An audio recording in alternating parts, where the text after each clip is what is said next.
ചില ദിവസങ്ങൾ നമ്മൾക്ക് ഒരുമിച്ച് ദൈവവചന പഠനത്തിൽ ആയിരിക്കാൻ ദൈവത്തിന്റെ ആത്മാവ് അവസരം നൽകി. ഇന്ന് പകലിൽ ഈ ആരാധനയിൽ ആ സെയിം ടോപ്പിക് അല്ല, എന്നാൽ കണക്റ്റഡ് ആയിട്ടുള്ള മറ്റൊരു ചിന്തയിലേക്കാണ് വരാനായിട്ട് പോകുന്നത്. ദൈവമക്കളെല്ലാം വളരെ പ്രാർത്ഥനയോടെ ദൈവസന്നിധിയിൽ ഇരിക്കണം. കർത്താവ് നമ്മെ ഒരുമിച്ച് അനുഗ്രഹിക്കുമാറാകട്ടെ. ലേവ്യ പുസ്തകത്തിലേക്കാണ് നമ്മുടെ ശ്രദ്ധയെ തിരിക്കുന്നത്. ലേവ്യ പുസ്തകം 21 അധ്യായം 12 വാക്യം. ലേവ്യ പുസ്തകം 21 അധ്യായം 12 വാക്യം. ഞാൻ ആ വാക്യം വായിക്കാം.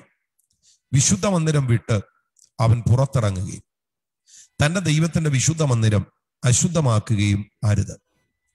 അവന്റെ ദൈവത്തിന്റെ അഭിഷേക തൈലമായ സംസ്കാരം അവന്റെ മേൽ ഇരിക്കുന്നു. ഞാൻ യഹോവ ആകുന്നു. ഈ വാക്യത്തിൽ നിന്നുകൊണ്ട് ദൈവത്തിന്റെ അഭിഷേക തൈലമായ സംസ്കാരം എന്ന ഒരു ചിന്തയാണ് നിങ്ങളുമായിട്ട് പങ്കുവെക്കുവാൻ ഞാൻ കർത്താവിൽ ശരണപ്പെടുന്നത്. വളരെ ശ്രദ്ധേയമായ ഒരു ഭാഗമാണിത്. ദൈവത്തിന്റെ അഭിഷേക തൈലമായ സംസ്കാരം. വാസ്തവത്തിൽ ഈ അഭിഷേക തൈലമായ സംസ്കാരം എന്ന് പറയുന്ന ഈ പദം വേദപുസ്തക ചരിത്രത്തിൽ ഇവിടെ മാത്രമേ ഉപയോഗിച്ചിട്ടുള്ളൂ. വേറെ എങ്ങും ഇങ്ങനെ ഒരു പദം നമുക്ക് കാണാനായിട്ട് പറ്റുന്നില്ല. അതുകൊണ്ട് തന്നെ വളരെ വ്യത്യസ്തമായ ഈ പദത്തെ നമ്മൾ മനസ്സിലാക്കണം. അഭിഷേക തൈലമായ സംസ്കാരം. അതിലെ മലയാളം ബൈബിളിലാണ് അഭിഷേക തൈലമായ സംസ്കാരം എന്ന വാക്ക് ഉപയോഗിച്ചിട്ടുള്ളത്. ഇംഗ്ലീഷ് ബൈബിളിൽ ആ പദമില്ല. അതിന് പകരം ഉപയോഗിച്ചിരിക്കുന്നത് for the crown of the anointing oil എന്നാണ് പറഞ്ഞിരിക്കുന്നത്. Crown of the anointing oil. എനിക്ക് ഈ ആംഗലേയ പദത്തെക്കാൾ കൂടുതൽ ഇവിടെ ഇഷ്ടപ്പെട്ടത് മലയാള പദമാണ്. അഭിഷേക തൈലമായ സംസ്കാരം. ഈ സംസ്കാരം എന്ന് പറയുമ്പോൾ അതിന് ഭയങ്കര അർത്ഥവ്യാപ്തിയുണ്ട്. അത് നമ്മൾ പുറകാലെ ചിന്തിക്കുന്നുണ്ട്. ചില ഇടങ്ങളിൽ മലയാള പദത്തെക്കാൾ ബെസ്റ്റ് ആംഗലേയ പദങ്ങളാണെങ്കിലും ഇവിടെ ആംഗലേയ പദത്തെക്കാൾ ബെസ്റ്റ് മലയാള പദം തന്നെയാണ്. ഇതുപോലെ പലയിടങ്ങളുണ്ട് കേട്ടോ. അത് ഓരോരുത്തരുടെ അഭിരുചിക്കനുസരിച്ചാണ്, ചിന്താഗതികൾക്കനുസരിച്ചാണ് അവയിൽ മാറ്റം ഉണ്ടാകുന്നത്. ഇവിടെ എനിക്ക് ഈ പദം ഭയങ്കര ഇഷ്ടമാണ്. ഞാൻ അതിന്റെ വിശദീകരണങ്ങളിലേക്ക് വരുന്നതിന് മുൻപ് ഈ അഭിഷേക തൈലം എന്താണെന്നൊന്ന് പറയാൻ ആഗ്രഹിക്കുക. അഭിഷേക തൈലം പഴയ നിയമത്തിലും പുതിയ നിയമത്തിലും വളരെ പ്രാധാന്യതയുള്ള ഒരു പദമാണ് അഭിഷേകം എന്ന് പറയുന്നത്. നമ്മളെല്ലാവരും അഭിഷേകത്തിന് വേണ്ടി പ്രാർത്ഥിക്കുന്നവരും കാത്തിരിക്കുന്നവരാണ്. ഇത് വളരെ പ്രാധാന്യതയുള്ള ഒരു കാര്യമോ, ഒഴിവാക്കാൻ പറ്റില്ല. എന്നാൽ അഭിഷേക തൈലം എന്ന് പറഞ്ഞാൽ എന്താണ്? അതിനെക്കുറിച്ച് പരാമർശമുള്ളത് പുറപ്പാട് പുസ്തകം 30 അധ്യായം 23 മുതൽ 25 വരെയുള്ള വാക്യങ്ങളിലാണ്. അവിടെ നമ്മൾ വായിക്കുന്നത്, മേൽത്തരമായ സുഗന്ധവർഗമായി വിശുദ്ധ മന്ദിരത്തിലെ തൂക്കപ്രകാരം 500 ശേക്കൽ അയഞ്ഞ മൂരും അതിൽ പാതി 250 ശേക്കൽ സുഗന്ധ ലവംഗവും 500 ശേക്കൽ വഴനത്തൊലിയും 1 ഹീൻ ഒലിവെണ്ണയും എടുത്ത് തൈലക്കാരന്റെ വിദ്യപ്രകാരം ചേർത്തുണ്ടാക്കിയ വിശുദ്ധമായ അഭിഷേക തൈലം. ഇങ്ങനെയാണ് നമ്മൾ ആ വാക്യം വായിക്കുന്നത്. അപ്പൊ ഈ അഭിഷേക തൈലത്തിനകത്ത് 4 ചേരുവകളാണുള്ളത്. ഒന്ന്, വിശുദ്ധ മന്ദിരത്തിലെ തൂക്കപ്രകാരം 500 ശേക്കൽ അയഞ്ഞ മൂര്. 2, അതിൽ പാതി 250 ശേക്കൽ സുഗന്ധ ലവംഗം. 3, 500 ശേക്കൽ വഴനത്തൊലി. 4, 1 ഹീൻ ഒലിവെണ്ണ. ഈ 4 സാമഗ്രികൾ എടുത്തിട്ട് 25-ാം വാക്യം പറയുന്നു, അഭിഷേകം തൈലം തൈലക്കാരന്റെ വിദ്യപ്രകാരം ചേർത്തുണ്ടാക്കണം. അവിടെ ആ തൈലക്കാരന്റെ വിദ്യ എന്ന് പറയുന്ന പദത്തെ നിങ്ങളൊന്ന് ശ്രദ്ധിച്ചോണം. തൈലക്കാരന്റെ വിദ്യ എന്ന് പറയുമ്പോൾ ആ വിദ്യ എന്ന പദത്തിൽ തന്നെ അവന്റെ ഈ എബിലിറ്റി നമുക്ക് കാണാം. അവന്റെ നിപുണത, അവന്റെ ആ പ്രത്യേകത അതവിടെ തൈലക്കാരന്റെ വിദ്യപ്രകാരം. ഒരു പക്ഷെങ്കില് എല്ലാവരും ഇത്രയും സാധനങ്ങൾ യോജിപ്പിച്ചാൽ ഇതുപോലെ ഒരു അഭിഷേക തൈലം ഉണ്ടാകണമെന്ന് നിർബന്ധമില്ല. പക്ഷെ അതിനകത്ത് തൈലക്കാരന്റെ വിദ്യ, എന്റെ ചിന്ത ഞാൻ പറയാം, ചേരുവകളുടെ ചേർക്കുന്ന വിധമായിരിക്കാം, അല്ലെങ്കിൽ അത് പ്രിപ്പയർ ചെയ്യുന്ന വിധമായിരിക്കാം. അപ്പൊ എന്തായാലും അത് തൈലക്കാരന്റെ വിദ്യയിൽ നിന്ന് ഉണ്ടായി വരുന്ന ഒരു സാധനമാണ്. ഇതാണ് അഭിഷേക തൈലം.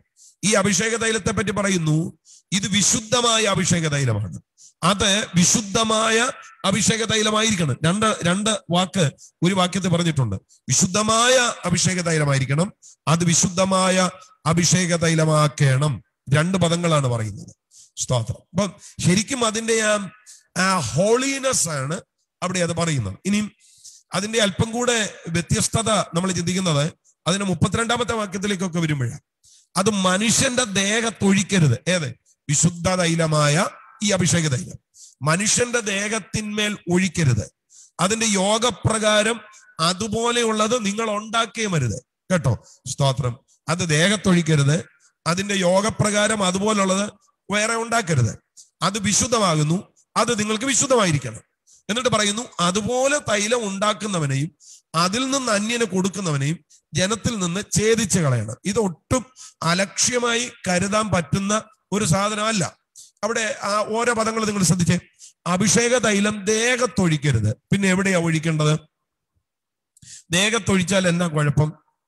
പ്രിയപ്പെട്ടവരെ, അഭിഷേക തൈലം തലയിലാണ് ഒഴിക്കേണ്ടത്. അങ്ങനെയല്ല നമ്മൾ വായിക്കുന്നത്. അഹരോന്റെ തലയിൽ ഒഴിക്കപ്പെട്ട അഭിഷേക തൈലം അവിടെ നിന്ന് അതെന്ത് ചെയ്യുന്നു? നീണ്ടു കിടക്കുന്ന താടിയിലേക്കും വസ്ത്രത്തിന്റെ വെളിമ്പിലേക്കും ഒഴുകിയിറങ്ങി. അപ്പൊ അഭിഷേകം വീഴേണ്ടത് തലയിലാണ്.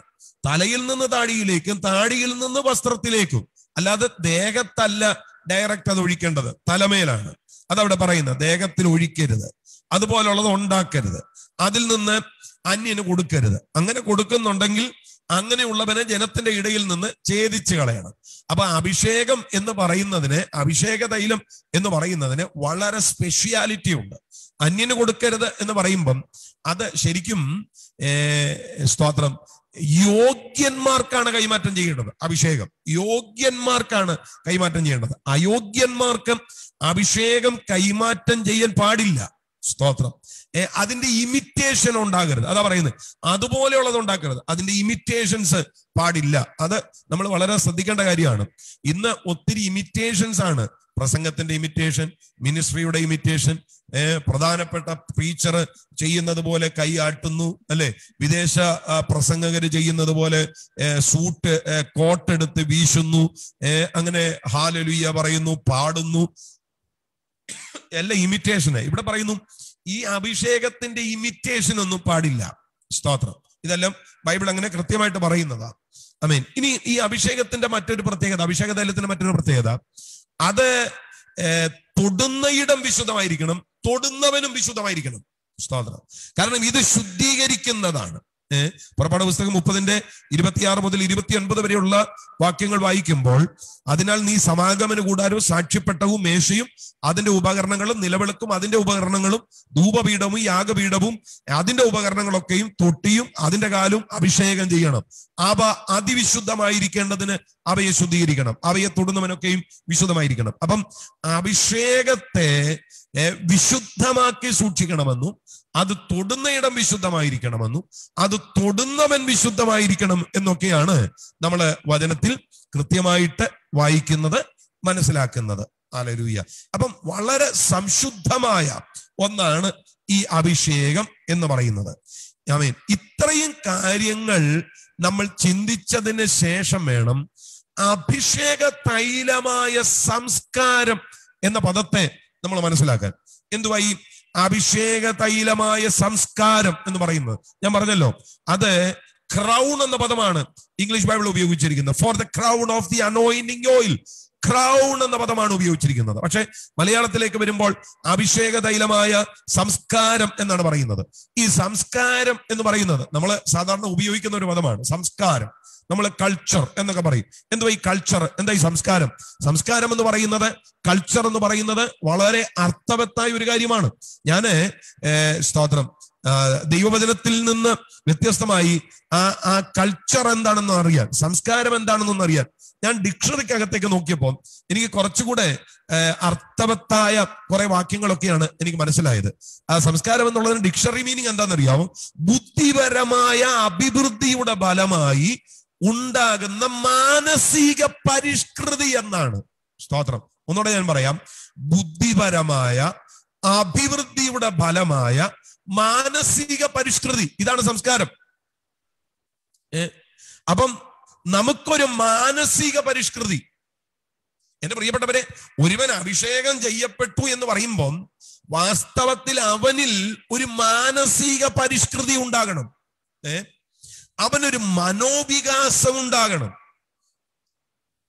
അതിന്റെ മറ്റൊരു മീനിങ് എന്ന് പറയുന്നത് പരിചിതമായ പശ്ചാത്തലത്തിൽ നിന്ന് പുതിയ പരിതസ്ഥിതിയിലേക്ക് എത്തപ്പെടുക.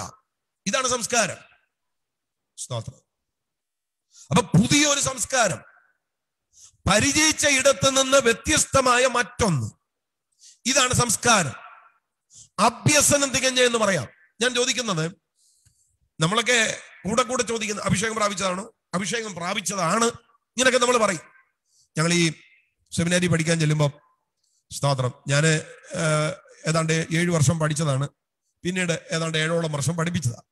പ്രസംഗത്തിന്റെ തിരക്കൊക്കെ ആയപ്പോഴാണ് ഈ സെമിനാരിയിലെ പഠിപ്പിക്കൽ ഞാൻ അവസാനിപ്പിച്ചത്. അപ്പൊ ഇന്റർവ്യൂവിന് ഇരിക്കുമ്പം സെമിനാരി ചോദിക്കുന്ന ഒരു പ്രധാനപ്പെട്ട ചോദ്യമാണ്, അഭിഷേകം പ്രാപിച്ചതാണോ? ആണെന്നോ അല്ലെന്നോ പറയും. ആണെന്ന് പറഞ്ഞു കഴിഞ്ഞാൽ അന്യഭാഷ പറയാമോ എന്നായിരിക്കും അടുത്ത ചോദ്യം. എന്റെ ഇന്നത്തെ നിലയിലാണെങ്കിൽ ഞാൻ നിന്ന് അന്യഭാഷ പറയും. സ്തോത്രം.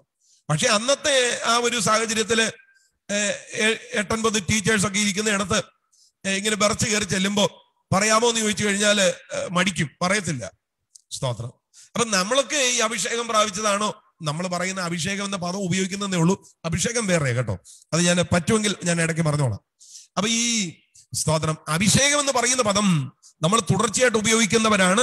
നമ്മുടെ മേൽ ഒരു പകർച്ച ഉണ്ടെന്ന് നമുക്കറിയാം. പക്ഷെ ഞാൻ ചോദിക്കുന്നത്, ഈ അഭിഷേകത്തിന്റെ സംസ്കാരം നമ്മിൽ വെളിപ്പെട്ടിട്ടുണ്ടോ എന്നുള്ളതാ. അഭിഷേകത്തിന്റെ സംസ്കാരം നമ്മിൽ വെളിപ്പെട്ടിട്ടുണ്ടോ?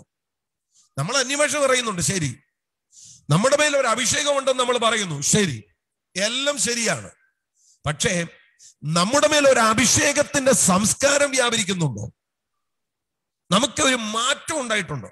അഭിഷേകത്തിന്റെ സംസ്കാരം എന്ന് പറയുമ്പോൾ നമുക്ക് മാറ്റം ഉണ്ടായിട്ടുണ്ടോ എന്നുള്ളതാണ്. നമ്മുടെ സ്വഭാവത്തിന് മാറ്റം, നമ്മുടെ പ്രകൃതത്തിന് മാറ്റം, നമ്മുടെ ചിന്താഗതികൾക്ക് മാറ്റം ഉണ്ടായോ? രക്ഷിക്കപ്പെടുന്നതിന് മുമ്പും ദേഷ്യം എന്ന ചീത്ത പറയുമായിരുന്നു, രക്ഷിക്കപ്പെട്ടതിന് ശേഷവും ദേഷ്യം എന്ന ചീത്ത പറയും. രക്ഷിക്കപ്പെട്ടതിന് മുമ്പും വീട്ടിലുള്ള സാധനം ദേഷ്യം വന്നാൽ തല്ലിപ്പൊളിക്കും. രക്ഷിക്കപ്പെട്ടതിന് ശേഷവും വീട്ടിലുള്ള സാധനം ദേഷ്യം വന്നാൽ തല്ലിപ്പൊളിക്കും. സ്വതന്ത്രം. കൈ കിട്ടുന്നത് തല്ലിപ്പൊളിക്കും. അപ്പൊ രക്ഷിക്കപ്പെടുന്നതിന് മുമ്പ് ചെയ്തതെല്ലാം രക്ഷിക്കപ്പെട്ട ശേഷവും ചെയ്യുന്നു. എന്റെ സഹോദരങ്ങളെ, ഇത് അഭിഷേകത്തിന്റെ സംസ്കാരമല്ല. ചേഞ്ച് ഉണ്ടായിട്ടില്ല. ഞാൻ പറയാം, അഭിഷേകം വ്യാപരിച്ചാൽ ചേഞ്ച് ഉണ്ടാകണം. വേറൊരു സംസ്കാരം, പരിചയിച്ച രീതിയല്ല, വേറൊന്ന്. സ്തോത്രം. വേറൊരു സംസ്കാരം അത് നമ്മൾ രൂപപ്പെടണം. ഞാൻ നിങ്ങളോട് ചോദിക്കുക, ചലഞ്ച് ചെയ്ത് ചോദിക്കുക, നമുക്ക് അങ്ങനെ ഒരു മാറ്റം ഉണ്ടായോ? സ്തോത്രം. എത്ര പേർക്ക് പറയാൻ പറ്റി എനിക്കൊരു മാറ്റം ഉണ്ടായി? നമുക്ക് മാറ്റം ഉണ്ടായി. ഇവിടെ മാറ്റം ഉണ്ടായി. സ്തോത്രം. ഇവിടെ മാറ്റം ഉണ്ടായി. ചിലർക്ക് ഇവിടെ മാറ്റം ഉണ്ടായി. ഇതിൽ കൂടുതലൊക്കെ എന്നാ മാറ്റം? ചിലർക്ക് ഇവിടെ മാറ്റം ഉണ്ടായി. ഞാൻ പറഞ്ഞു നിങ്ങൾക്ക് മനസ്സിലായെന്നാ കരുതുന്നത്. നമ്മൾ ആഭരണവർജനം നടത്തി, നമ്മൾ മീശവർജനം നടത്തി, നമ്മൾ കളർ ഡ്രസ്സിന്റെ വർജനം നടത്തിയിട്ടുണ്ട്. അല്ലാതെ എന്നാ മാറ്റമാ? പള്ളി മാറി ഇത്രയും കാര്യങ്ങൾ വർജിച്ചു, വേറെ എന്നാ മാറ്റമാ? എന്റെ പ്രിയപ്പെട്ടവരെ, നമ്മുടെ ആളത്വത്തിന്റെ ആഴത്തെ തൊടുന്ന ഒരു വ്യത്യസ്തത നമ്മിൽ ഉണ്ടാകുന്നുണ്ടെങ്കിൽ നമുക്ക് അഭിഷേകത്തിന്റെ ഒരു സംസ്കാരം ഉണ്ടായി എന്ന് അതിന്റെ അർത്ഥം. Price the Lord. ഇതുണ്ടായില്ലെങ്കിൽ നമ്മളിൽ വ്യാപരിക്കുന്ന അഭിഷേകം എന്ന് പറയുന്നതിനെ നമ്മൾ സംശയിക്കണം. നമുക്ക് ഒരു സംസ്കാരം ഉണ്ടാകണം, അഭിഷേകത്തിന് സംസ്കാരം. സ്തോത്രം. ഞാൻ പറയുന്നത് നിങ്ങൾക്ക് മനസ്സിലാകുന്നുണ്ടെന്ന് എന്റെ ചിന്ത. ഇതാണ് പുതിയ സൃഷ്ടി എന്നൊക്കെ നമ്മൾ പറയുന്നതിൽ സംഭവിക്കുന്നത്. പുതിയ സൃഷ്ടി എന്ന് പറയുമ്പോൾ ഒരു റാഡിക്കൽ ചേഞ്ച് ആണ്. സാധാരണമായ ഒരു മാറ്റമല്ല, ഒരു റാഡിക്കൽ ചേഞ്ച്. ആകമാനം ഇളക്കി മറിക്കപ്പെടുന്ന ഒരു വ്യത്യസ്തത. സ്തോത്രം. ഇതാണ് അഭിഷേകത്തിന്റെ സംസ്കാരത്തിൽ രൂപപ്പെടേണ്ടത്. പൗലോസ് അതുകൊണ്ടൊക്കെയാ പറയുന്നത്, എന്റെ അനുകാരികളാകുവീൻ, എന്റെ അനുകാരികളാകുവീൻ. അങ്ങനെ പറയാനുള്ള തന്റെ ഇടമുണ്ട്. ഒരു ഭയങ്കര ചേഞ്ച് ഉണ്ടായിട്ടുണ്ട്. എന്റെ പ്രിയപ്പെട്ടവരെ, ഈ പറയുന്ന വ്യത്യസ്തത നമ്മിൽ ഉണ്ടായിട്ടില്ലെങ്കിൽ നമ്മിൽ നടക്കേണ്ടത് നടന്നിട്ടില്ലെന്നാണ് അതിന്റെ അർത്ഥം. ഇത് അപകടമാണ്, അപകടമാണ്. സ്തോത്രം. എനിക്ക് കുറെ കാര്യങ്ങൾ അത് സംബന്ധമായി പറയാനുള്ളത് കൊണ്ട് ഞാൻ മുന്നോട്ട് പോവുകയാണ്. ഈ അഭിഷേകത്തിന്റെ സംസ്കാരത്തിനകത്ത് നമ്മിൽ വെളിപ്പെട്ട് വരേണ്ടുന്ന ഒത്തിരി മൂല്യങ്ങളുണ്ട് കേട്ടോ. അതെ, ഈ സംസ്കാരം, നമ്മളിപ്പോ ഒരാളെ പറ്റി പറയത്തില്ലേ, ആ അച്ചായന് ഭയങ്കര സംസ്കാരമുള്ള ആളാ, ആ അമ്മാമ്മയ്ക്ക് ഭയങ്കര സംസ്കാരമുള്ള ഒരാളാ എന്ന് നമ്മൾ പറയുമ്പം ആ സംസ്കാരം എന്ന് പറയുന്ന പദം തന്നെ അവരുടെ ആ ക്വാളിറ്റി എടുത്തു കാട്ടുന്നുണ്ട് അല്ലേ. വളരെ നല്ല സംസ്കാരമുള്ള ഒരാള് എല്ലാത്തിനും ഒന്നും കയറി അഭിപ്രായം പറയത്തില്ല. വളരെ നല്ല സംസ്കാരമുള്ള ഒരാള്, സ്തോത്രം, എല്ലാറ്റിനും ഒന്നും കയറി തലയിട്ടിളക്കത്തില്ല. നല്ല സംസ്കാരമുള്ള ഒരാള് വളരെ വ്യത്യസ്തനായിരിക്കും. ഇത് തന്നെയാണ് നമ്മിൽ ഉണ്ടാകേണ്ടത്. അഭിഷേകം വീണവന് ഒരു സംസ്കാരം. ഈ ലേവ്യ പുസ്തകം 21-ാം അധ്യായം ആ അഭിഷേകം വീണവന്റെ സംസ്കാരത്തെ അവിടെ ശരിക്കും റിവീൽ ചെയ്യുന്നുണ്ട്. അത് 1, 2, 3, 4 എന്ന് നമുക്ക് നമ്പർ ഇട്ട് ചിന്തിക്കാനായിട്ട് കഴിയും. ഞാൻ അതിലേക്ക് വരിക. അതിൽ ഒന്നാമത്തെ കാര്യം 21-ാം അധ്യായം 4-ാമത്തെ വാക്യം പറയുന്നു, അവൻ തന്റെ ജനത്തിന്റെ പ്രമാണിയായിരിക്കാൽ തന്നെത്താൻ മലിനനാക്കി അശുദ്ധനാക്കരുത്. കണ്ടോ, അഭിഷേക തൈലത്തിന്റെ സംസ്കാരത്തിനകത്ത് അഭിഷേക തൈലം വഹിക്കുന്നവൻ അവനിൽ തന്നെ സൂക്ഷിക്കേണ്ട ഒരു ക്വാളിറ്റി, തന്നെത്താൻ മലിനനാക്കി അശുദ്ധനാക്കരുത് എന്നുള്ളതാണ്. സ്വതന്ത്രം. ഒന്നുകൂടെ പറയാം, തന്നെത്താൻ മലിനനാക്കി അശുദ്ധമാക്കരുത്. അവിടെ ഈ മലിനമാക്കി എന്ന് പറയുമ്പോൾ എബ്രായ ഭാഷയിൽ അതിന് ഹാലൽ എന്ന പദമാണ്. ഹലാൽ അല്ല, ഹാലൽ. ഹലാൽ എന്ന് പറയുന്ന പദം കുറച്ച് വിവാദം ഉണ്ടാക്കിയ പദമായി അടുത്ത സമയത്ത്. ഹലാൽ ഭക്ഷണം നിരസിക്കുകയും ഹലാൽ ഭക്ഷണം ഇല്ലെന്ന് ബോർഡ് എഴുതി വെക്കുകയൊക്കെ ചെയ്തിട്ടുണ്ട് കേരളത്തില്. ഹലാൽ ഭക്ഷണം എന്ന് പറയുന്നത് വേറൊരു സംസ്കാരം കൊണ്ടുവരികയാണ് എന്ന് പറയുന്ന ചിന്താഗതികളൊക്കെ നമ്മൾ ഈ അടുത്ത സമയങ്ങളിൽ കണ്ടതാ. എന്തായാലും ശരിയോ തെറ്റോ എന്തായാലും വിവാദം ഉണ്ടായിട്ടുണ്ട്. ഇതിൽ കൂടുതൽ ആ വാക്ക് വിശദീകരിക്കാൻ എനിക്ക് പറ്റില്ല. അപ്പൊ ഹലാൽ അല്ല, ഹാലൽ. ഹാലൽ എന്ന് പറയുമ്പോൾ ധാർമ്മികമില്ലാത്തത്, ലോകമയത്വമായത്, സാമാന്യമായത്, ഭക്തിയില്ലാത്തത് എന്നൊക്കെയാ.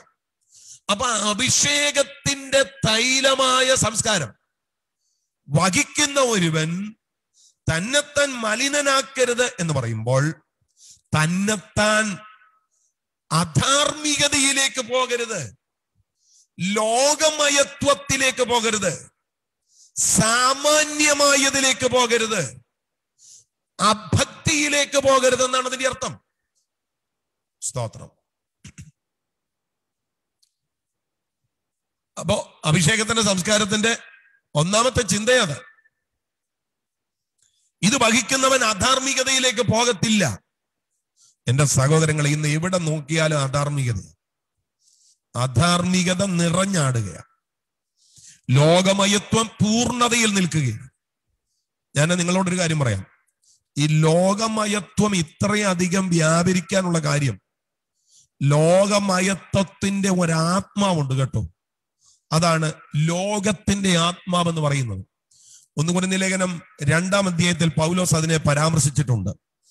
അവിടെ പൗലോസ് പറയുന്നത്, നാമോ ലോകത്തിന്റെ ആത്മാവിനെ അല്ല, അപ്പൊ ലോകത്തിനൊരാത്മാവുണ്ട്. ലോകത്തിന്റെ ആത്മാവ് എന്ന് പറഞ്ഞാൽ എന്താ? അത് ലോകമയത്വത്തിന്റെ ഭ്രമം ഉണ്ടാക്കുന്ന സ്വാധീന ശക്തി. മനസ്സിലാകുന്നു എന്ന് ഞാൻ ചിന്തിക്കുക. ഒരു വിശുദ്ധന്റെ നൈർമല്യതയും വിശുദ്ധന്റെ യോഗ്യതയും വിട്ടിട്ട് അവനെ അയോഗ്യതകളിലേക്ക് നയിക്കുന്ന ലോകമയത്വത്തിന്റെ സ്വാധീനം, അതാണ് ലോകത്തിന്റെ ആത്മാവ്. സ്തോത്രം. ഇതിനെക്കുറിച്ച് എഫേസ്യ ലേഖനം 2-ാം അധ്യായം 2-ാമത്തെ വാക്യത്തിലും പറയുന്നുണ്ട്. അപ്പം അഭിഷേകത്തിന്റെ സംസ്കാരം വഹിക്കുന്നവൻ അധാർമികതയിലേക്ക് പോകത്തില്ല, ലോകമയത്വത്തിലേക്ക് പോകത്തില്ല, അവൻ സാമാന്യമായതിലേക്ക് പോകത്തില്ല, അവൻ അഭക്തിയിലേക്ക് പോകത്തില്ല. സ്തോത്രം. ഈ വെളിപ്പാട് പുസ്തകത്തിലെ ഒരു 4 പരാമർശിക്കുന്ന ഒരു വാക്കാണ് മാനസാന്തരപ്പെട്ടില്ല എന്ന് പറയുന്ന പദം. മാനസാന്തരപ്പെട്ടില്ല. സ്തോത്രം. അതെന്താ അങ്ങനെ പറയുന്നേ? മാനസാന്തരപ്പെട്ടില്ല എന്ന് വെളിപ്പാട് പുസ്തകത്തിൽ പറയുമ്പോൾ, സ്തോത്രം, വലിയ ബാധകളുടെ നടുവിലാണ് ദൈവം പറയുന്നത് മാനസാന്തരപ്പെട്ടില്ല. വെളിപ്പാട് പുസ്തകം 9:20. ഈ ബാധകളാൽ മരിച്ചു പോകാത്ത ശേഷം മനുഷ്യരോ ദുർഭൂതങ്ങളെയും കാണാനും കേൾപ്പാനും നടപ്പാനും വഹിയാത്ത പൊന്ന്, വെള്ളി, ചെമ്പ്, കല്ല്, മരം ഇവ കൊണ്ടുള്ള ബിംബങ്ങളെയും നമസ്കരിക്കാതെ വണ്ണം തങ്ങളുടെ കൈപ്പണി വിട്ട് മാനസാന്തരപ്പെട്ടില്ല. കണ്ടോ? എപ്പോഴാ? ഈ ബാധകളാൽ മരിച്ചു പോകാത്ത ശേഷം മനുഷ്യര്. എന്റെ പ്രിയപ്പെട്ടവരെ, 34 ലക്ഷം പേര് മരിച്ചു. 34 ലക്ഷം പേര് മരിച്ചു. സ്തോത്രം. നമ്മൾ ആരെങ്കിലും ചിന്തിച്ചോ ഇത്രയും മരണം കൊറോണ എന്ന് പറയുന്ന ഈ ബാധ കൊണ്ടുവരുമെന്ന്? ഞങ്ങൾക്കൊക്കെ ആണെങ്കിൽ മീറ്റിങ്ങുകളൊക്കെ പതുക്കെ ആരംഭിച്ചായിരുന്നു. ഒരു കുറവൊക്കെ വന്നതുകൊണ്ട്, ജാനുവരി ഒക്കെ ആയപ്പോൾ ഒരു കുറവ് വന്നതുകൊണ്ട്, കേരളത്തിലെ രോഗികളുടെ നമ്പേഴ്സ് ഒക്കെ കുറഞ്ഞതുകൊണ്ട് കൺവെൻഷനുകളൊക്കെ വെച്ച് തുടങ്ങിയായിരുന്നു. പക്ഷെ പിന്നെ ഒരു കൊടുങ്കാറ്റ് പോലെയാ വന്നേക്കുന്നത്. നിങ്ങളൊന്ന് ആലോചിക്കേ, കൊച്ചു കേരളത്തിൽ 26,000 പേര് ഒരു ദിവസം രോഗിയായി എന്ന് പറയുമ്പം ഭീകരമാണ്. സ്തോത്രം. ഭീകരമാണ് സാഹചര്യങ്ങൾ. കേരള സ്റ്റേറ്റിന്റെ നമ്പർ ഒരു ഡിസ്ട്രിക്റ്റിൽ വന്നിട്ടുണ്ട്. ആമേൻ. അപ്പോ വലിയൊരു ബാധ ഇവിടെ പറയുന്നു. ഈ ബാധകളാൽ മരിച്ചു പോകാത്ത ശേഷം മനുഷ്യർ 35 ലക്ഷത്തിൽ ബാക്കിയുള്ളവരുണ്ടല്ലോ, അവര് എന്ത് ചെയ്തില്ല? മാനസാന്തരപ്പെട്ടില്ല. ഞാൻ ചോദിക്കുന്നത് എന്റെ സഹോദരങ്ങളെ, ഈ ഒരു കാലഘട്ടത്തിൽ നമുക്ക് മാനസാന്തരമാണോ ഉണ്ടാകുന്നത്, അതോ അഭക്തിയാണോ ഉണ്ടാകുന്നത്? വെളിപ്പാട് പുസ്തകത്തിൽ, സ്തോത്രം, 7 മുദ്രകൾ, 7 കാഹളങ്ങൾ, 7 ക്രോധകലശങ്ങൾ, ഭൂമിയെ ഉഴുതുമറിക്കുന്ന ദൈവത്തിന്റെ ന്യായവിധിയാണ്. ദൈവത്തിന്റെ കോപമാണ് അതിലൂടെ വെളിപ്പെടുന്നത്. ഈ കോപം വിശേഷിച്ച 7 കാഹളങ്ങളിൽ 5-ാം കാഹളം, 6-ാം കാഹളം, 7-ാം കാഹളം, ഇവയെ 3 കഷ്ടങ്ങളെന്നാണ് പറഞ്ഞിരിക്കുന്നത്. 1-ാം കഷ്ടം, 2-ാം കഷ്ടം, 3-ാം കഷ്ടം. ഭൂമി ഉണ്ടായത് മുതൽ സംഭവിച്ചിട്ടില്ലാത്ത മഹാകഷ്ടം. പക്ഷെ ഈ മഹാകഷ്ടത്തിലൂടെ പോയിട്ടും ഇവരെന്ത് ചെയ്തില്ല? ഇവർ മാനസാന്തരപ്പെട്ടില്ല. അതവിടുത്തെ പ്രശ്നം. മഹാകഷ്ടത്തിലൂടെ നടക്കുന്ന ജനം പക്ഷേ മാനസാന്തരപ്പെടുന്നില്ല. ഇതൊരു ചെറിയ കാര്യമല്ല. മഹാകഷ്ടത്തിലൂടെ സഞ്ചരിക്കുന്ന ജനം മാനസാന്തരപ്പെടുന്നില്ല. സ്തോത്രം. ഇനിയും വെളിപ്പാട് പുസ്തകം 16-ാം അധ്യായം 9-ാമത്തെ വാക്യം, മനുഷ്യർ അത്യുഷ്ണത്താൽ വെന്തുപോയി. സ്തോത്രം. സൂര്യന്റെ ചൂട് വർദ്ധിച്ചു, അത്യുഷ്ണത്താൽ വെന്തുപോയി. സ്തോത്രം. എന്നിട്ട് പറയുക, ഈ ബാധകളുടെ മേൽ അധികാരമുള്ള ദൈവത്തിന്റെ നാമത്തെ ദുഷിച്ചതല്ലാതെ അവന് മഹത്വം കൊടുപ്പാൻ തക്കവണ്ണം മാനസാന്തരപ്പെട്ടില്ല. നിങ്ങൾ ആ വാക്ക്, ഈ ബാധകളുടെ മേൽ അധികാരമുള്ള, എല്ലാ ബാധയുടെ മേലും അധികാരമുള്ളവൻ ദൈവ. സ്തോത്രം. ഇവിടെ ബാധകൾ 1, 2 എന്ന ക്രമത്തിൽ വരുമ്പോ ഞാൻ വെളിപ്പാട് പുസ്തകത്തിന്റെ സന്ദർഭത്തിൽ നിന്ന് ആ ഭാഗത്തെ അടർത്തിയെടുത്ത് ഇന്നത്തെ പശ്ചാത്തലവുമായി കണക്ട് ചെയ്ത് പറയുന്നു എന്ന് മാത്രമേ ഉള്ളൂ കേട്ടോ. ആ വാക്യം ടോട്ടലി മഹോപദ്രവ കാലഘട്ടത്തിൽ സംഭവിക്കുന്ന സംഭവങ്ങളാണ്. അതിനെ ആ സന്ദർഭത്തിൽ നിന്ന് ഞാൻ അടർത്തിയെടുത്തിട്ട് ഇന്നിന്റെ കാലഘട്ടത്തോട് ചേർത്ത് പറയുന്നു എന്ന് മാത്രമേ ഉള്ളൂ. അല്ലാതെ അതും ഇത് ഒന്നാണെന്ന് പറയുകയല്ല. അതും ഇത് ഒന്നാണെന്ന് പറഞ്ഞു കഴിഞ്ഞാൽ സംഭവം ഡേഞ്ചറായി. ഞാൻ അതിനെ സന്ദർഭത്തിൽ നിന്ന് എടുത്തിട്ട് ഇവിടെ കൊണ്ടുവന്ന് പറയുന്നു എന്ന് മാത്രമേ ഉള്ളൂ. കണ്ടോ, ബാധകളാൽ മാനസാന്തരം ഉണ്ടാകുന്നില്ല. സ്തോത്രം. 16-ന്റെ 11 നോക്കിക്കേ, അവർ കഷ്ടത നിമിത്തം നാവ് കടിച്ചും കൊണ്ട് കഷ്ടങ്ങളും വ്രണങ്ങളും ഹേതുവാൽ സ്വർഗത്തിലെ ദൈവത്തെ ദുഷിച്ചതല്ലാതെ തങ്ങളുടെ പ്രവൃത്തി വിട്ട് മാനസാന്തരപ്പെട്ടില്ല. 9:20 മാനസാന്തരപ്പെട്ടില്ല. 16:9 മാനസാന്തരപ്പെട്ടില്ല. 16:11 മാനസാന്തരപ്പെട്ടില്ല. എന്റെ ചോദ്യം, അഭിഷേകത്തിന്റെ സംസ്കാരം തലയിൽ വഹിക്കുന്ന നമുക്ക് സ്തോത്രം ഇപ്പോ ധാർമ്മികത ഇല്ലായ്മയാണോ ഉള്ളത്? ലോകമയത്വമാണോ? സാമാന്യമായതിലേക്ക് പോയോ? അഭക്തിയിലേക്ക് പോയോ? സ്തോത്രം. അതോ ഈ സംസ്കാരത്തെ ചുമന്ന് ഓരോ ദിവസവും മാനസാന്തരത്തിൽ നിന്ന് മാനസാന്തരത്തിലേക്ക് നമ്മൾ നീങ്ങിയോ? ഏതാ നമ്മുടെ നമ്മുടെ നമ്മുടെ ഈ കാലഘട്ടത്തിന്റെ ആ മനസ്സ്? സ്തോത്രം. അപ്പൊ അഭിഷേകത്തിന്റെ സംസ്കാരമുള്ളവൻ മലിനനാക്കരുത്. 2, അഭിഷേകത്തിന്റെ സംസ്കാരമുള്ളവൻ അശുദ്ധനാക്കരുത്. വസ്ത്രത്തിൽ ഈ മലിനതയ്ക്കും അശുദ്ധിക്കും ഏതാണ്ട് ഒരേ അർത്ഥമാണുള്ളത്. ചിലയിടങ്ങളിൽ മലിനതയും അശുദ്ധി ഇതുപോലെ ഒരുമിച്ചാ പറഞ്ഞിരിക്കുന്നത്. സ്തോത്രം. ഹോശേയ 5:3 വരുമ്പം നീ ഇപ്പോൾ പരസംഗം ചെയ്ത് ഇസ്രായേൽ മലിനമായിരിക്കുന്നു എന്ന് പറയുന്നുണ്ട്. സ്തോത്രം. മലിനവും അശുദ്ധിയും ഒരുമിച്ചാണ് പറഞ്ഞിരിക്കുന്നത്. ആമേൻ. എന്റെ പ്രിയപ്പെട്ടവരെ, ഇനി ഞാൻ ഈ മലിനതയുടെ അശുദ്ധിയുടെ വേറൊരു വേർഷനും കൂടെ പറയാം. നമ്മൾ ഈ മലിനത അശുദ്ധി എന്നൊക്കെ പറയുമ്പം ഒരു പ്രവൃത്തിയാണ് മിക്കപ്പോഴും നമ്മൾ ചിന്തിക്കുന്നത്. മലിനതയുടെ ഒരു പ്രവൃത്തി. ഞാൻ പറയാം, മലിനത ഉണ്ടാകാൻ പ്രവൃത്തി പോലും വേണമെന്നില്ല. മലിനത ഉണ്ടാകാൻ ഭാഷ മതി. ഭാഷ. തെളിവ് യാക്കോബിന്റെ ലേഖനം 3-ാം അധ്യായം 6-ാമത്തെ വാക്യം. നാവ് ഒരു തീ തന്നെ, അത് നമ്മുടെ അംഗങ്ങളുടെ കൂട്ടത്തിൽ അനീതി ലോകവുമായി ദേഹത്തെ മുഴുവൻ മലിനമാക്കി. കണ്ടോ, നാവ് എന്ത് ചെയ്യുന്നു? ദേഹത്തെ മുഴുവൻ മലിനമാക്കി. എങ്ങനെയാ? അനീതിയുടെ ലോകവുമായി ചേർന്ന് ദേഹത്തെ മലിനമാക്കി ജീവചക്രത്തിന് തീ കൊടുക്കുകയും നരകത്താൽ തീ പിടിക്കുകയും ചെയ്യും. കേട്ടോ, നാവ്. എനിക്കത് മനസ്സിലാക്കിയത് ഞാൻ പറയാം. നാവ് കൊണ്ട് അനീതി ലോകവുമായി ചേർന്ന് മലിനത ഉണ്ടാകുന്നത് എങ്ങനെയാണെന്ന് ചോദിച്ചു കഴിഞ്ഞാൽ, അഭിഷേകത്തിന്റെ സംസ്കാരം വഹിക്കേണ്ടവന്റെ അതരത്തിൽ ആമേൻ അശ്ലീല സംസാരങ്ങളും ദ്വയാർത്ഥ പ്രയോഗങ്ങളും, സ്തോത്രം, അങ്ങനെ അങ്ങോട്ട് തുടങ്ങി ആത്മീകന് ചേരാത്ത ഭാഷ. ദ്വയാർത്ഥ പ്രയോഗം എന്ന് പറയുമ്പം ഡബിൾ ടങ്ക്. അച്ഛനും കൊള്ളും, അമ്മാമ്മയ്ക്കും കൊള്ളും. അപ്പച്ചനും കൊള്ളും, കൊച്ചമ്മയ്ക്കും കൊള്ളും. കൊച്ചിനും കൊള്ളും, അമ്മയ്ക്കും കൊള്ളും. ഈ ടൈപ്പ് സംസാരം ഉണ്ടല്ലോ, ഇതാണ് ഈ ഡബിൾ ടങ്ക്. സ്തോത്രം. ഇതുകൊണ്ട് അനീതിയുടെ ലോകവുമായി ചേർന്ന് ദേഹത്തെ മുഴുവൻ മലിനമാക്കുന്നു സംസാരം. സ്തോത്രം. ചില പറഞ്ഞത്, എന്റെ പൊന്നു വാസന, ഞാൻ ഒന്നിനകത്ത് ഇടപെടാറില്ല. അച്ഛാ, പിടിവിട്ട് സംസാരിക്കുവോ? ഇത് ഞാൻ പറഞ്ഞൊന്നുമല്ല, എന്റെ വ്യാഖ്യാനമല്ല, ബൈബിളിനകത്ത് അങ്ങനെ കിടക്കുന്നത്. സ്തോത്രം. ആമേൻ. എനിക്ക് മുന്നോട്ട് പോകണം. ഇതാണ് യൂദയുടെ ലേഖനം 1-ാം അധ്യായം 8-ാമത്തെ വാക്യത്തിൽ ജഡത്തെ മലിനമാക്കുക എന്ന് പറയുന്നത്. സ്തോത്രം. അപ്പം അഭിഷേകത്തിന്റെ സംസ്കാരം വഹിക്കുന്നവൻ തന്നെത്താൻ മലിനനാക്കി അശുദ്ധമാക്കരുത്. 1. 2, ലേവ്യ 21:5. അഭിഷേകത്തിന്റെ സംസ്കാരം വഹിക്കുന്നവൻ, അവിടെ എഴുതിയിരിക്കുന്നു, അവർ തലമുടി വടിക്കുകയും താടിയുടെ അറ്റം കത്രിക്കുകയും ശരീരത്തിൽ മുറിവുണ്ടാക്കുകയും വരുത്. ഇതൊരു പക്ഷെങ്കില് നിങ്ങൾ അല്പം കുഴയ്ക്കാൻ സാധ്യതയുള്ള ഒരു വാക്യം. അഭിഷേകത്തിന്റെ സംസ്കാരം ഉണ്ടെന്ന് പറഞ്ഞ് ഇനിയിപ്പോ താടി വടിക്കാതെ ഇരിക്കാൻ പറ്റുമോ? തലമുടി കത്രിക്കാതിരിക്കാൻ പറ്റുമോ? എന്താ ഈ പറയുന്നത്? എന്റെ പ്രിയപ്പെട്ടവരെ, നമ്മള് തലമുടി കാട് പോലെ വളർത്തി ഇരിക്കുക എന്നൊന്നും അല്ല. അതല്ല അവിടെ പറയുന്നത്. ഇത് ജാതീയ സംസ്കാരമാണ് കേട്ടോ. അവിടെ ലേവ്യ പുസ്തകം 19:28 വന്നേ, മരിച്ചവന് വേണ്ടി ശരീരത്തിൽ മുറിവുണ്ടാക്കരുത്, മെയ്മേൽ പച്ച കുത്തരുത് എന്നവിടെ പറയുന്നുണ്ട്. അപ്പം തലമുടി വടിക്കുക, താടിയുടെ അറ്റം കത്രിക്കുക, ശരീരത്തിൽ മുറിവുണ്ടാക്കുക, ഇത് ജാതീയ ആരാധനയുടെ, ജാതീയ സംസ്കാരത്തിന്റെ ചുവട് പിടിച്ചുള്ള മൂവ്മെന്റാ. അഭിഷേകത്തിന്റെ സംസ്കാരം വഹിക്കുന്നവൻ ജാതീയ സംസ്കാരത്തിലേക്ക് പോകാൻ പാടില്ല എന്ന്. അഭിഷേകത്തിന്റെ സംസ്കാരമുള്ളവൻ ദൈവവചനത്തിന്റെ സംസ്കാരത്തിലാണ് തുടരേണ്ടത്. അവൻ ജാതീയ സംസ്കാരത്തിലേക്ക് പോകരുത്.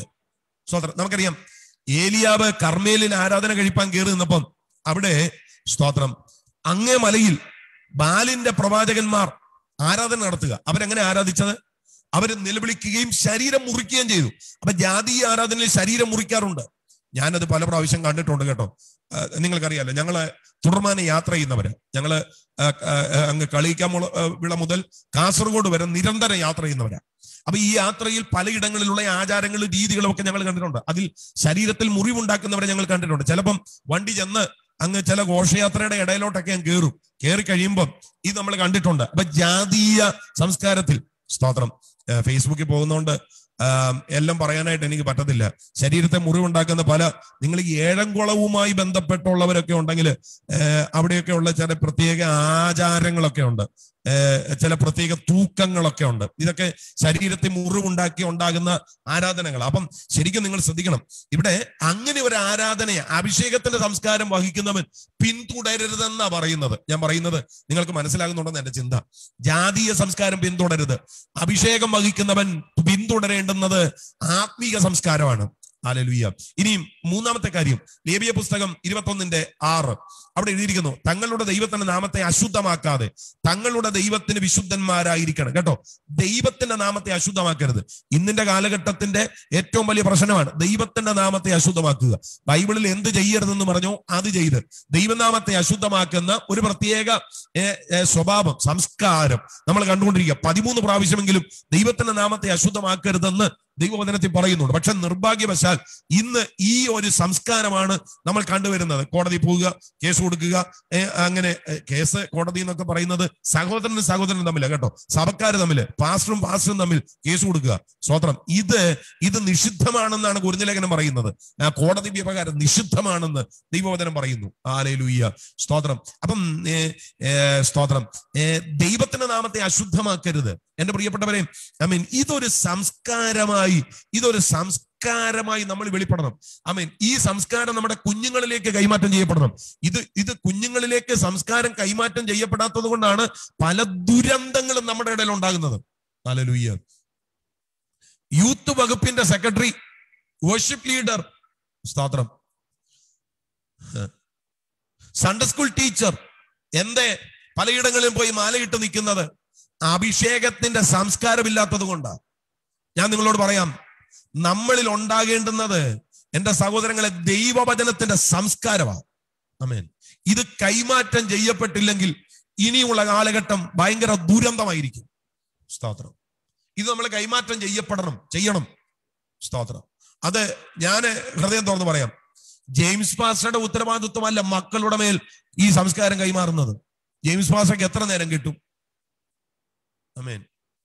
നമുക്കറിയാം, ഗൾഫ് രാജ്യത്തെ ഒരു ആരാധനയുടെ രീതി അനുസരിച്ച് 2 മണിക്കൂറേ ഒരു ഫ്രൈഡേ കിട്ടത്തുള്ളൂ. ഇന്നും 2 മണിക്കൂറല്ലേ ഉള്ളൂ. സ്തോത്രം. ഈ 2 മണിക്കൂറിനകത്ത് പാസ്റ്റർ എന്ത് സംസ്കാരം കൈമാറാനാ? അതിൽ പ്രസംഗിക്കാൻ എത്ര സമയം കിട്ടും? അതുകൊണ്ട് പാസ്റ്റർ അല്ല സംസ്കാരത്തെ കൈമാറേണ്ടത്, അപ്പനും അമ്മയാണ്. ഈ ഒരു അഭിഷേകത്തിന്റെ സംസ്കാരത്തിന്റെ കൈമാറ്റത്തിന്റെ ഉത്തരവാദിത്വം 100% അപ്പന്റെ കയ്യിലും അമ്മയുടെ കയ്യിലുമാണ്. ഇത് പറയാനുള്ള കരുത്ത് വേണം, ആർജവം വേണം, ഇത് പറയാനുള്ള ക്വാളിറ്റി വേണം. അവിടെ അഭിഷേകത്തിന്റെ കൈമാറ്റം നടക്കത്തുള്ളൂ, സംസ്കാരത്തിന്റെ കൈമാറ്റം നടക്കത്തുള്ളൂ. ആമേൻ.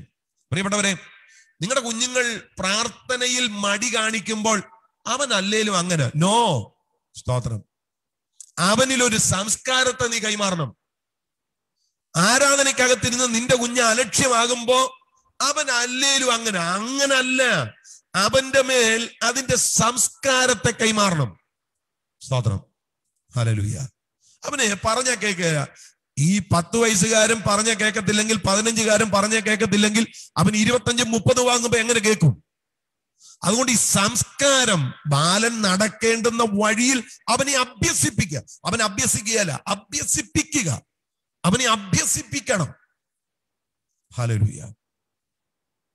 മൊബൈൽ സംസ്കാരവും ഇന്റർനെറ്റ് സംസ്കാരവും കാർട്ടൂൺ സംസ്കാരവും ഒന്നും അല്ല സ്തോത്രം നമ്മുടെ കുഞ്ഞുങ്ങളെ നയിക്കേണ്ടത്. ദൈവവചനത്തിന്റെ സംസ്കാരമാണ്.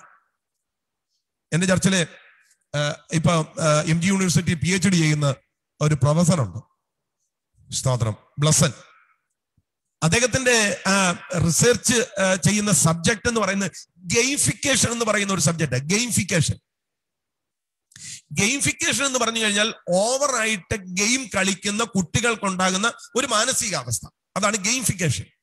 ഈ ഒരു 2 ആഴ്ച മുമ്പ് എറണാകുളത്ത് ഒരു കൊച്ചൻ, സ്തോത്രം, ഈ ഒരു മാനസികാവസ്ഥയിൽ ശത്രുവിനെ തോപ്പിക്കാൻ വീട്ടിൽ നിന്ന് ഇറങ്ങി ആറ്റിപ്പോയി ചാടി മരിച്ചത് നിങ്ങൾ വായിച്ചു കാണും. 13 വയസ്സ്.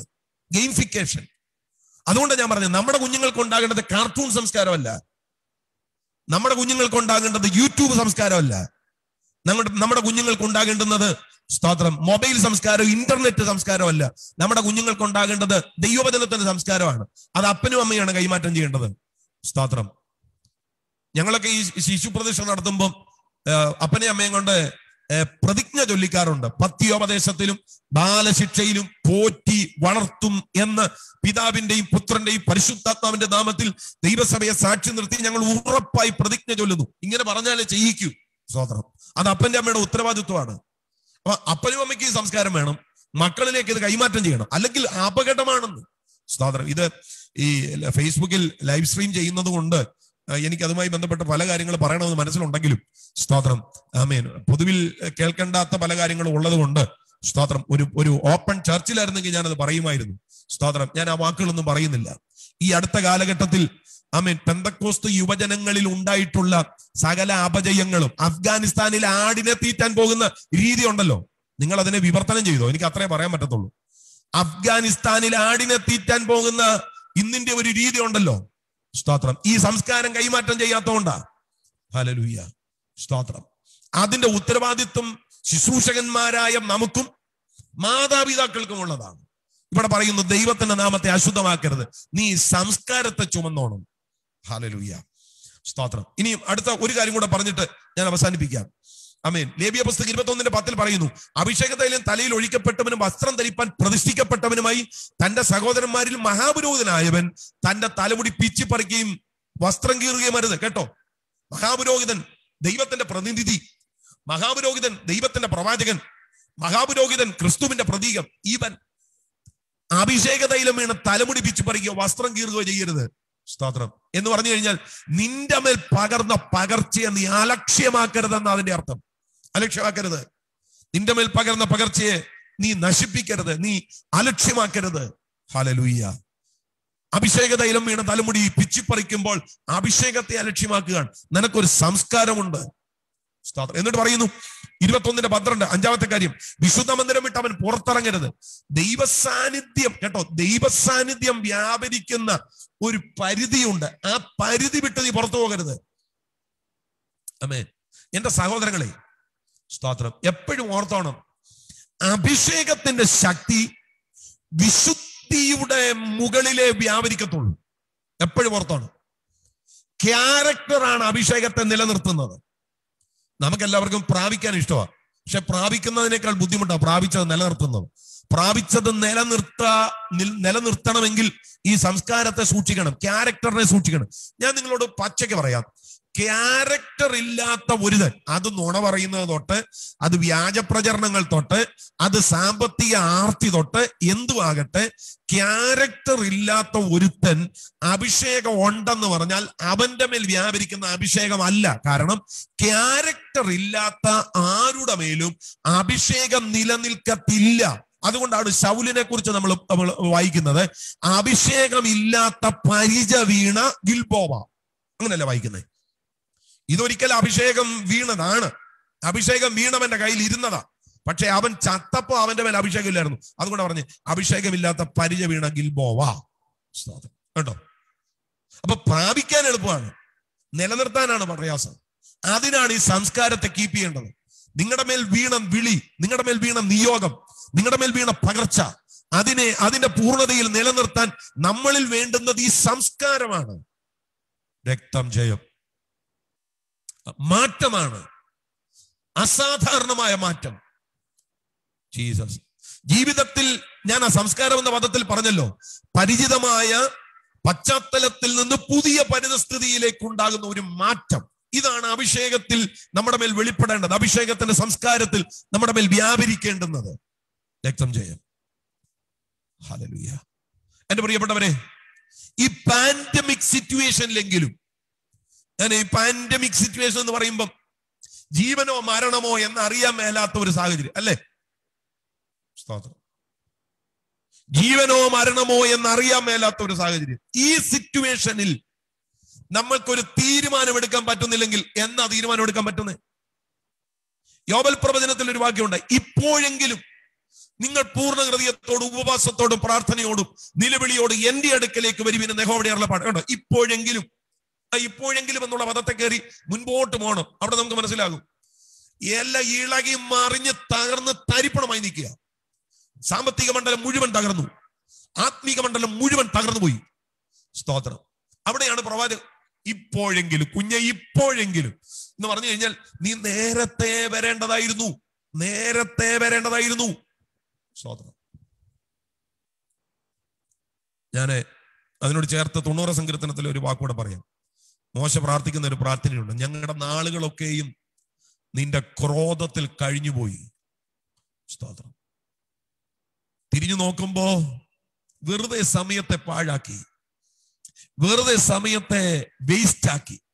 അയ്യോ, ആ സമയത്തെ നന്നായിട്ടൊന്നും ഉപയോഗിക്കാൻ പറ്റിയില്ല. ഇതുപോലെ മോശ പറയുന്നത്, ഞങ്ങളുടെ നാളുകൾ ക്രോധത്തിൽ കഴിഞ്ഞുപോയി. കേട്ടോ, നമ്മൾ പലരും പ്രയോജനപ്പെടേണ്ട പറയാം. ഞാൻ ഉൾപ്പെടെ, എന്നെ ഉൾപ്പെടെ ഞാൻ ഈ പറയുന്നത്. ഞാൻ വിശുദ്ധനും നിങ്ങൾ പാപികളും എന്നല്ല പറയാം, ഞാൻ ഉൾപ്പെടെ. ഈ പ്രസംഗിക്കുന്ന ഓരോ വാക്കുകൾ ഞാൻ എന്നോടുകൂടെ പറയുക, ഞാൻ ഉൾപ്പെടെ, നമ്മളെല്ലാവരും. സ്തോത്രം. നമ്മളെല്ലാവരും തിരിഞ്ഞു നോക്കിക്കേ. തൃപ്തരാണോ പ്രിയരെ? ആത്മീയ ജീവിതത്തിൽ തൃപ്തരാ? പ്രാർത്ഥനാ ജീവിതത്തിൽ തൃപ്തരാ? പരാജയങ്ങൾ, പരാജയങ്ങൾ, പരാജയങ്ങൾ. ഇതാണ് നമ്മൾ ചിന്തിക്കുന്നതെങ്കിൽ ഞാൻ നിങ്ങളോട് ഹൃദയം തുറന്ന് പറയാം, എവിടെയോ നമുക്ക് ലഭിക്കേണ്ടെന്ന് എന്തൊക്കെയോ നഷ്ടപ്പെട്ടിട്ടുണ്ട്. മോശ പറയുന്നു, ഞങ്ങളുടെ നാളുകൾ കഴിഞ്ഞുപോയി. ഉപയോഗിക്കേണ്ട നാളുകൾ, പ്രയോജനപ്പെടുത്തേണ്ട നാളുകൾ 40 വർഷം കഴിഞ്ഞുപോയി, ക്രോധത്തിൽ കഴിഞ്ഞുപോയി. ഹല്ലേലൂയ, സ്തോത്രം. ഞങ്ങളോടുള്ള നീരസം മതിയാക്കണ ദൈവമേ. അതുപോലെ ഹല്ലേലൂയ, സ്തോത്രം. നമ്മൾ അനാത്മികതയിൽ തുടരുന്നിടത്തോളം കാലം നമുക്ക് ലഭിക്കേണ്ടുന്ന നന്മയാണ് നഷ്ടപ്പെടുന്നത്, നമ്മൾ അനുഭവിക്കേണ്ടുന്ന അഭിവൃദ്ധിയാ പോകുന്നത്. സ്തോത്രം, സ്തോത്രം. ഞാൻ പറയാം, ചിലത് ഒരിക്കലും തിരിച്ചു വരാത്തത്. കേട്ടോ, ചിലത് ഒരിക്കലും തിരിച്ചു വരത്തില്ല. ചില ഏരിയകളിൽ ദൈവം നമുക്ക് വേണ്ടി വെയിറ്റ് ചെയ്യുമ്പോൾ നമ്മൾ അവിടെ വേണം. ചിലത് തിരിച്ചു വരത്തില്ല. ഹല്ലേലൂയ. ഞാൻ പറയാം, എന്നെ ഉൾപ്പെടെ നമ്മളെ എല്ലാവരെയും ദൈവം മാനിക്കാൻ പ്ലാൻ ചെയ്ത് ഇറങ്ങി വരുന്ന ചില സന്ദർഭങ്ങളുണ്ട്. അവിടെ നമ്മൾ അവൈലബിൾ ഇല്ലെങ്കിൽ ഒരിക്കലും അത് തിരിച്ചു വരത്തില്ല. Price the Lord.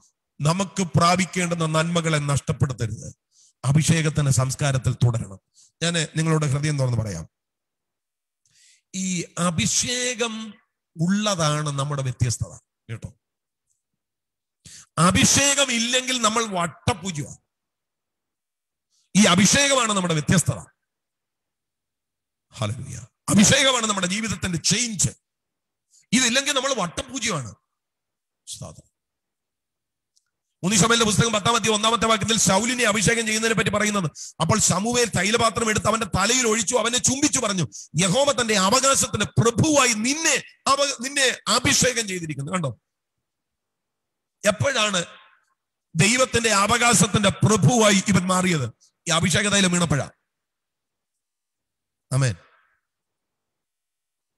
അടുത്ത വാക്യത്തിൽ പറയുന്നു 15-17, നിന്റെ സ്വന്തം കാഴ്ചയിൽ നീ ചെറിയവനായിരുന്നിട്ടും യഹോവ നിന്നെ ഇസ്രായേൽ ഗോത്രങ്ങൾക്ക് തലവനാക്കുകയും ഇസ്രായേലിന്റെ രാജാവായി നിന്നെ അഭിഷേകം ചെയ്യുകയും ചെയ്തില്ലയോ?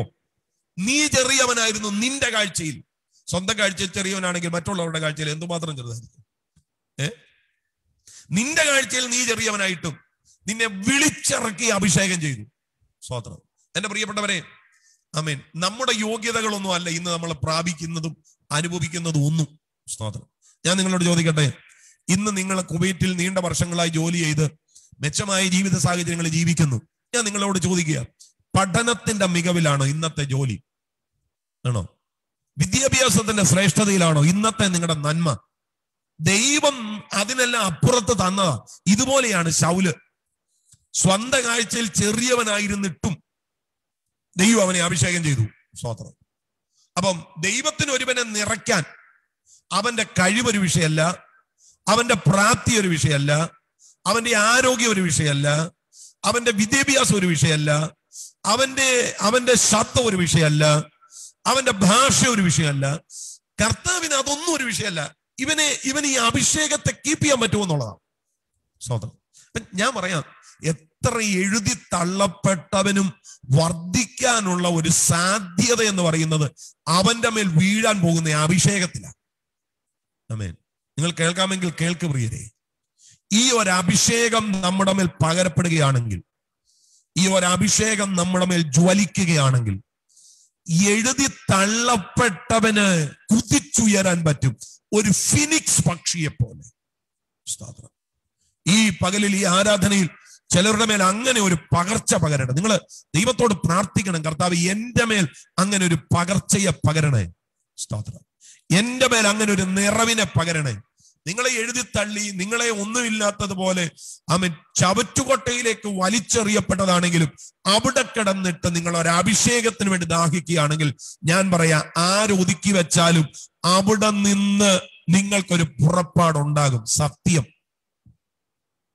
ആമേൻ. അഭിഷേകമാണ് നമ്മുടെ വ്യത്യാസത്തിന്റെ മൂലകാരണം. ഹല്ലേലൂയ. സ്തോത്രം. അഭിഷേകമാണ് നമ്മുടെ വ്യത്യാസത്തിന്റെ ആധാരം. അഭിഷേകമാണ് നമ്മുടെ വ്യത്യാസത്തിന്റെ എല്ലാം ശ്രേഷ്ഠത നിൽക്കുന്നത്. ഞാൻ പറയുന്നത് നമുക്ക് സാധ്യമാണ്, ആർക്കും സാധ്യമാണ്, ആർക്കും സാധ്യമാണ്. ആത്മശക്തിയിലേക്ക് വന്നാൽ, അഭിഷേകത്തിന്റെ സംസ്കാരത്തിലേക്ക് വന്നാൽ. ഹല്ലേലൂയ. നിങ്ങൾ തോറ്റ് തുന്നമ്പാടി തകർന്ന് തരിപ്പണമായി ഭയപ്പെട്ട് എങ്ങനെ നാട്ടിൽ വന്നാൽ ജീവിക്കുമെന്നുള്ള ആകുലതയിൽ ഇരിക്കുകയാണെങ്കിൽ, നിങ്ങളെ നോക്കി ഞാനൊരു ദൂത് പറയാം. നിങ്ങളുടെ ആ ആശങ്ക മാറാനുള്ള ഏകമാർഗം നിങ്ങളുടെ മേൽ പകരപ്പെടുന്ന ഈ അഭിഷേകമാണ്. സ്തോത്രം. ഹല്ലേലൂയ. ദൈവത്തിന് മാറ്റാൻ കഴിയാത്ത സാഹചര്യങ്ങൾ ഇല്ല പ്രിയരെ. സ്തോത്രം. ഹല്ലേലൂയ. സങ്കീർത്തനം 89:20 വായിക്കുന്നു, ഞാൻ എന്റെ ദാസനായ ദാവീദിനെ കണ്ടെത്തി എന്റെ വിശുദ്ധ തൈലം കൊണ്ട് അവനെ അഭിഷേകം ചെയ്തു. കണ്ടെത്തി അഭിഷേകം ചെയ്തു. നിങ്ങൾ ദാഹിക്കുകയാണെങ്കിൽ, സ്തോത്രം, നിങ്ങളെ കണ്ടെത്തി, നിങ്ങൾ അങ്ങോട്ട് തിരക്കണ്ട, കണ്ടെത്തി നിങ്ങളുടെ മേലെ ഒരു പകർച്ച തരാൻ ദൈവത്തിന് ഇഷ്ടമാണ്. സ്തോത്രം. ദൈവത്തിന് ഇഷ്ടം. ഹല്ലേലൂയ. ഒറ്റ വാക്യം കൂടെ പറയത്തുള്ളൂ. ആമേൻ. അടുത്ത ഒരു 4 മിനിറ്റിനകത്ത് എന്റെ മെസ്സേജ് അവസാനിപ്പിക്കും. പാസ്റ്റർ 50 മിനിറ്റാണ് പറഞ്ഞിരിക്കുന്നത്. 50 മിനിറ്റ് ആകാൻ 4 മിനിറ്റ് കൂടെ ഉണ്ട്. സ്തോത്രം. ഈ 4 മിനിറ്റിനകത്ത് മെസ്സേജ് അവസാനിപ്പിക്കും. എന്റെ പ്രിയപ്പെട്ടവരെ, കർത്താവായ യേശുക്രിസ്തുവിന്റെ മിനിസ്ട്രിക്ക് പോലും, സ്തോത്രം, അവിടുത്തെ അവകാശവാദം അഭിഷേകമായിരുന്നു. കർത്താവിന്റെ മിനിസ്ട്രി ഇവിടെ മാഗ്ന കാർട്ട എന്ന് വിളിക്കാൻ കഴിയുന്ന ഭാഗമാണ് ലൂക്കോസ് 4:18 മുതലുള്ള ഭാഗങ്ങൾ. അവിടെ കർത്താവ് പറഞ്ഞ്, ദരിദ്രന്മാരോട് സുവിശേഷം അറിയിപ്പാൻ കർത്താവ് എന്നെ അഭിഷേകം ചെയ്യാൻ അവന്റെ ആത്മാവിന്റെ മേലുണ്ട്. അപ്പൊ കർത്താവ് പറയുന്നത്, ബദ്ധന്മാരെ വിടിപ്പിപ്പാനും പീഡിതരെ സ്വതന്ത്രമായി വിട്ടയപ്പാനും കുരുടന്മാർക്ക് കാഴ്ച പ്രസംഗിപ്പാൻ എന്റെ മേലുള്ളത് ഈ അഭിഷേകമാണ്. അത് യെശയ്യാ 61:1 വാക്യമാണ്, പ്രവചനമാണ്. അതാ പറയുന്നത്, എന്നെ അഭിഷേകം ചെയ്തിരിക്കുക. ആമേൻ. അപ്പോസ്തല പ്രവൃത്തിക്കകത്ത് 10:38 വാക്യത്തിൽ പത്രോസ് പറയുന്നു, യേശുവിനെ ദൈവം പരിശുദ്ധാത്മാവിനാലും ശക്തിയാലും അഭിഷേകം ചെയ്തു. അപ്പൊ അവര് മനസ്സിലാക്കിയ കാര്യമാണ്, പരിശുദ്ധാത്മാവും ശക്തിയുമായിരുന്നു യേശുവിന്റെ മിനിസ്ട്രി. സ്തോത്രം. മിനിസ്ട്രിയുടെ ആ വിജയം. ഹല്ലേലൂയ. സ്തോത്രം. പരിശുദ്ധാത്മാവിനാലും ശക്തിയാലും അഭിഷേകം ചെയ്തു. പ്രിയപ്പെട്ടവരെ, കർത്താവായ യേശു ക്രിസ്തു പോലും അഭിഷേകത്തെ അവകാശമായി പറഞ്ഞെങ്കിൽ ഇന്ന് പകലിലെ നമ്മളിൽ എന്തുകൊണ്ട് അത് പറഞ്ഞുകൂടാ? സ്തോത്രം. ഹല്ലേലൂയ. കണ്ണുകൾ അടയ്ക്കാം, നമുക്ക് പ്രാർത്ഥിക്കാം. എത്ര പേർക്ക് പ്രാർത്ഥിക്കാനായിട്ട് പറ്റും? കർത്താവേ, എന്റെ മേൽ അങ്ങനെ ഒരു അഭിഷേകത്തെ പകരണേ. കുഞ്ഞ, നിനക്ക് സാധ്യതയുണ്ട് കേട്ടോ, നിനക്ക് സാധ്യതയുണ്ട്. ഹല്ലേലൂയ. സ്തോത്രം. 2 കൊരിന്ത്യർ ലേഖനം 1:21, 1 യോഹന്നാൻ 2:20, 1 യോഹന്നാൻ 2:27 ഈ വാക്യങ്ങളിലേക്ക് ഒന്നും ഞാൻ വന്നിട്ടില്ല. സ്തോത്രം. പുതിയ നിയമത്തിന്റെ വിശദീകരണങ്ങളിലേക്ക് ഞാൻ വന്നില്ല. ആമേൻ. നിങ്ങളത് വേണം പിന്നത്തേതിൽ ധ്യാനിച്ചോ. ഹല്ലേലൂയ. ഒന്ന് പ്രാർത്ഥിക്കാൻ എത്ര പേരുണ്ട്? കർത്താവേ, എന്റെ മേലെ ഒരു അഭിഷേകത്തെ പകരണേ. അത് പകർന്നാൽ മാത്രം പോരാ, അതിന്റെ സംസ്കാരത്തിൽ തുടരുകയും വേണം. പ്രാർത്ഥിക്കാൻ എത്ര പ്രിയപ്പെട്ടവരുണ്ട്? ദയവായി കണ്ണുകൾ അടച്ചേ. നിന്റെ പരാജയങ്ങളെ വിജയമാക്കാൻ, നിന്റെ തകർച്ചകളെ ഉയർച്ചയാക്കാൻ, നിന്റെ ഉപേക്ഷണങ്ങളെ, ഹല്ലേലൂയ, സ്തോത്രം, ദൈവിക കരുതലുകളാക്കാനുള്ള മാർഗം ഈ അഭിഷേകമാണ്. ഇത് വെളിപ്പെടട്ടെ. ഈ അഭിഷേകമാണ് വെളിപ്പെടട്ടെ. എത്ര പേര് പ്രാർത്ഥിക്കും? സമയാകമാനം പ്രാർത്ഥിക്കട്ടെ. ചർച്ചിനകത്ത് സാമൂഹിക അകലം പാലിച്ചിരിക്കുന്ന ദൈവമക്കൾ ധാരാളം ഉണ്ടെന്ന് എനിക്കറിയാം. വീടുകളിൽ ഇരുന്ന് കേൾക്കുന്നവനുണ്ട്, സോഷ്യൽ മീഡിയയിലൂടെ കേൾക്കുന്നവനുണ്ട്. ഒരുമിച്ച് പ്രാർത്ഥിക്കട്ടെ. പ്രാർത്ഥന ഉയരട്ടെ. കർത്താവേ, എന്നെ നിറയ്ക്ക്. നമ്മുടെ വ്യത്യാസം കിടക്കുന്നത് പഠനത്തിലല്ല, സർട്ടിഫിക്കറ്റിലല്ല, നമ്മുടെ വ്യത്യാസം കിടക്കുന്നത് ഇപ്പം നടത്തിക്കൊണ്ടു പോകുന്ന കമ്പനിയിലല്ല, ലഭ്യമായ ജോലിയിലല്ല, നിലവിലുള്ള ആരോഗ്യത്തിലല്ല, അഭിഷേകത്തിലാണ്. കർത്താവിനോട് പറയും, എന്നെ നിറയ്ക്ക്. എത്ര പേര് ഹൃദയം തുറന്ന് പറയും, എന്നെ നിറയ്ക്ക്, എന്നെ നിറയ്ക്ക്, എന്നെ നിറയ്ക്ക്. ഈ ദിവസങ്ങളെല്ലാം നമ്മൾ ധ്യാനിക്കുന്നത് ഇങ്ങനെ ഒരു ആത്മപകർച്ചയെ കുറിച്ചാണ്.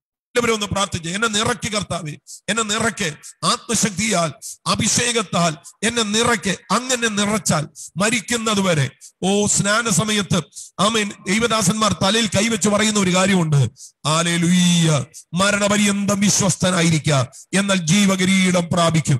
ആമേൻ. അതേ വിധത്തിൽ കർത്താവിനോടൊന്ന് പറ, കർത്താവേ, ഞാൻ എന്റെ ജീവപര്യന്തം, എന്റെ മരണപര്യന്തം ഈ അഭിഷേകത്തെ ഞാൻ കീപ്പ് ചെയ്യാം, എന്നെ ഒന്ന് നിറയ്ക്കണേ. എത്ര പേര് പ്രാർത്ഥിക്കും? എല്ലാവരും ചേർന്ന് ഒരുമിച്ചൊന്ന് പ്രാർത്ഥിച്ചാട്ട്.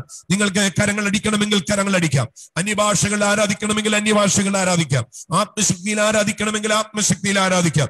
ഒരുമിച്ച് നിങ്ങൾ അഭിഷേകത്തിൽ പറ, എന്നെ നിറയ്ക്കണേ കർത്താവേ, എന്നെ നിറയ്ക്കണേ, എന്നെ നിറയ്ക്കണേ. എല്ലാം മറന്ന്, ഇപ്പോൾ നിലവിലുള്ള സാഹചര്യങ്ങളെ മറന്ന്, നിരാശകളെ മറന്ന്, ആകുലതകളെ മറന്ന്, കർത്താവിനോട് പ്രാർത്ഥിച്ച്, എന്നെ നിറയ്ക്ക്, എന്നെ നിറയ്ക്ക്. ഞാൻ വിശ്വസിക്കുന്നു ഇതൊരു നിറവിന്റെ പകലായി മാറാൻ പോവുകയാണ്, ഇതൊരു നിറവിന്റെ പകലായി മാറാൻ പോവുകയാണ്, ഇതൊരു ദൈവശക്തിയുടെ പകർച്ച വെളിപ്പെടുന്ന സമയമായി മാറാൻ പോവുകയാണ്. ഒരുമിച്ച് നമുക്ക് പ്രാർത്ഥിക്കാം. ഹല്ലേലൂയ. ഞങ്ങളുടെ പ്രിയ ദൈവമേ, സ്വർഗത്തിലെ പിതാവേ, അങ്ങ് ഞങ്ങളെ കേൾപ്പിച്ച വചനത്തിന് നന്ദി. അഭിഷേകത്തിലും അതിന്റെ സംസ്കാരത്തിലും ഞങ്ങളെ നിർത്തണമേ കർത്താവേ. ഹല്ലേലൂയ. പരാജയപ്പെട്ട ഒരു ലോകത്തിൽ ജയാളികളായി അങ്ങയുടെ ആത്മാവിനോട് ചേർന്ന് നിൽക്കുവാൻ ഞങ്ങളെ സഹായിക്കണമേ. ഈ ജനത്തെ ഹൃദയം തുറന്ന് അനുഗ്രഹിക്കുന്നു. First assemblies of God amen church അനുഗ്രഹിക്കപ്പെടുമാറാകട്ടെ. ആമേൻ. വലിയ മാറ്റങ്ങൾക്ക് സ്തോത്രം, ചലനങ്ങൾക്ക് സ്തോത്രം. ഉള്ളം തുറന്ന് അനുഗ്രഹിക്കുന്നു. ദൈവപ്രവൃത്തിയിലൂടെ നടത്തും. കർത്താവിന്റെ നീതിക്ക് സ്തോത്രം, യേശുവിൻ നാമത്തിൽ തന്നെ. ആമേൻ, ആമേൻ, ആമേൻ. കർത്താവ് എല്ലാവരെയും അനുഗ്രഹിക്കുമാറാകട്ടെ. Amen. Thank you. Praise the Lord. ഇന്ന്